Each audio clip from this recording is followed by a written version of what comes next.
The US President Joe Biden has warned Israel's Prime Minister in a phone call that no military operation should go ahead in Rafah in southern Gaza unless there's a plan to ensure the safety of the population. Mr. Biden has become the latest leader to voice his concern about Israel's proposal to invade the city. Rafah, on the border with Egypt, has become the last refuge for Palestinians fleeing the bombardment elsewhere in Gaza, which has been going on since the Hamas attacks of October the 7th. Hamas is designated a terrorist organisation by the UK. Benjamin Netanyahu has insisted that an evacuation plan for the city is being prepared. With the latest, Jeremy Bowen reports from Jerusalem. At the southern end of Gaza, this is the heavily guarded border fence with Egypt. For Palestinian refugees, there is no further to go. Layla Abu Mustafa fled here with her two handicapped daughters. Getting on for 1.5 million Palestinian civilians have been forced into southern Gaza, living in dreadful conditions. Now Israel says it will attack this area, claiming it will find a safe haven for civilians in one of the most dangerous places for them on earth. Every day, Layla says, we've been on the run. I can't carry my daughters. We are not moving again. In Israel, which feels a world away, the Prime Minister's allies are backing his demand for total victory.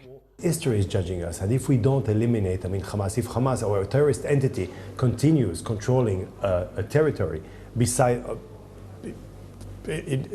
Israel, whether in the north or in the south, then we haven't done our moral job towards our population. At Israel's parliament in Jerusalem, strains of war are showing.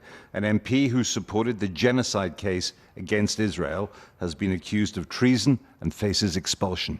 Defending oneself doesn't give one the right to kill other people, especially innocent civilians. It's very clear.